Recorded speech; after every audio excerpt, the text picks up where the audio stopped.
Ja, wir haben uns einfach gedacht, was Venedig kann, aber wir nicht da sind. Cambridge lag um die Ecke und jetzt lassen wir uns hier gleich mit der Gondel durch Cambridge starten. Und ja, wir freuen uns. Und das Wetter ist auch optimal, also 27 Grad und Sonne. Ich glaube, da ist es in Deutschland momentan heißer.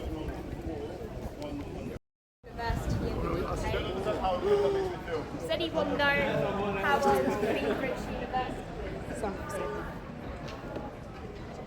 How old's Cambridge University? 13.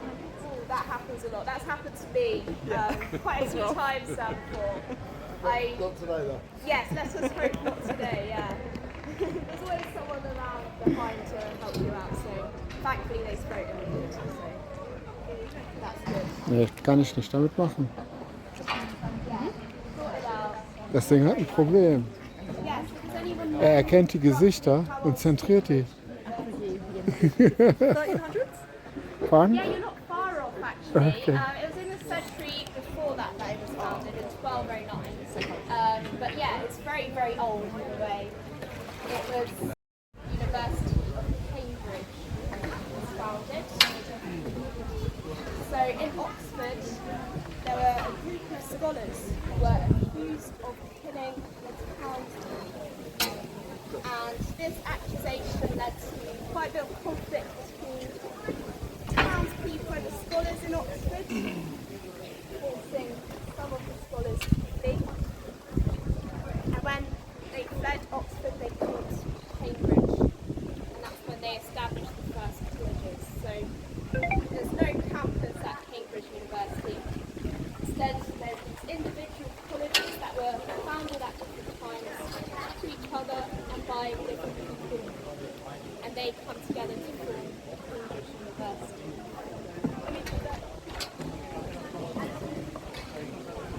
We're currently in St John's College.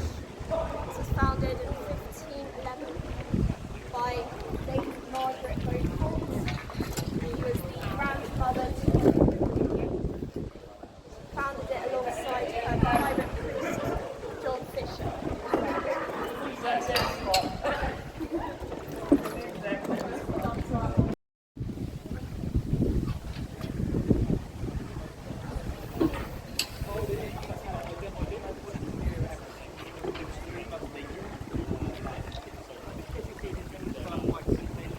Yeah, the bridge that we just went through, it's not really called the Piccadilly Bridge. Its official name is the Kitchen Bridge.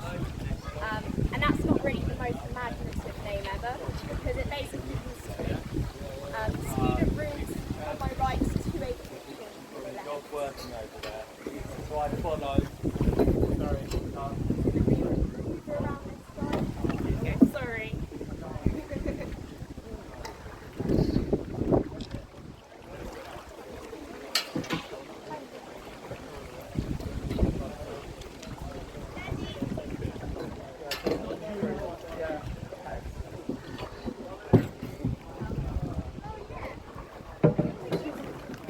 Jetzt habe ich ihn ausgetrieben.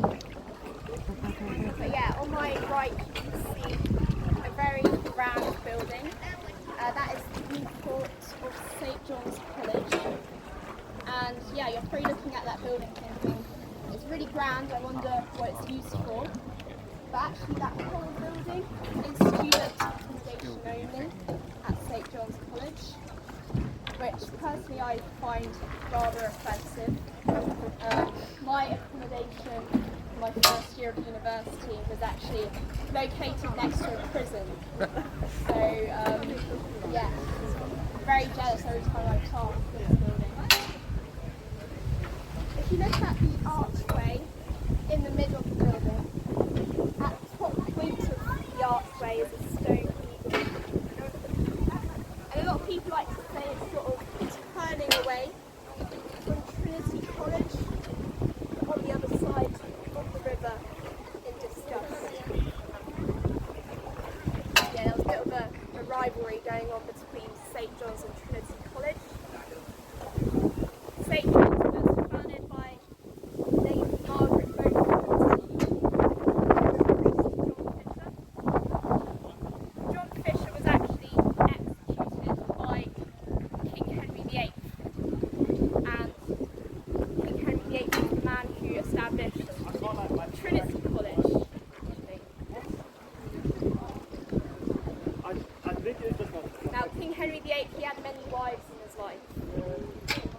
anyone know how many wives King Henry VIII had?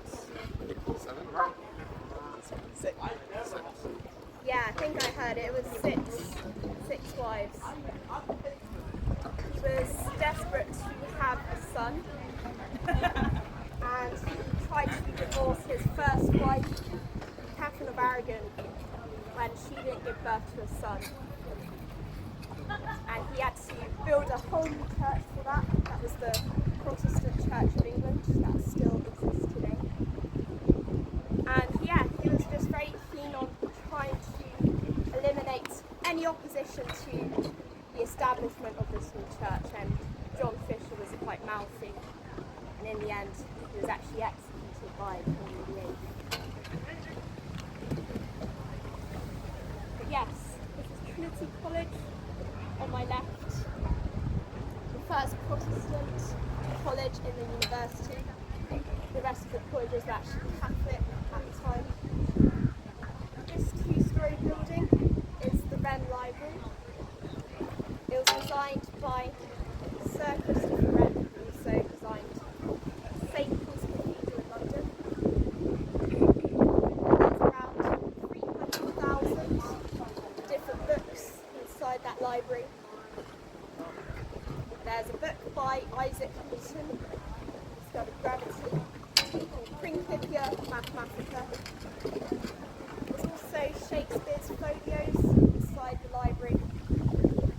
My personal favourite book is actually the first copy of Winnie the Pooh by A.A. Milne.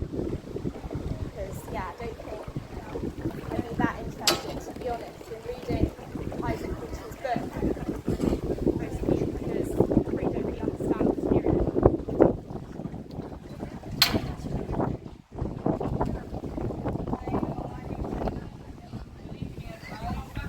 I just passed through Trinity Bridge, built in 1764, but it was the second Trinity Bridge that had been built on the river. Most of the bridges were actually destroyed during the English Civil War by a man called Cromwell. Have we heard of Oliver Cromwell before? Oliver Cromwell is very famous. If you go to Ely, it's a town next to Cambridge. You can actually see the house that he lived in. But he, led a group of people called the Parliamentarians during the English Civil War. And he was trying to defend Cambridge against the Royalists. And he destroyed most of the... If you look at the archway in the middle, the top has a slight dip running through the middle. The bridge looks quite precarious from the outside, so it kind of looks like it's about to fall in the middle. But as we'll be testing out, it's perfectly safe to go through. Don't collapse on us today, please. But that dip in the middle arch was caused by parliamentarians and Oliver Cromwell regularly crossing Clare Bridge during the English Civil War to gain access to King's Point Castle on the other side of the river. That was built in 1640, so it predates the English Civil War. And it was the only bridge, as a result, that Cromwell actually preserved, because it was quite useful to get to the other side of the river where he was based.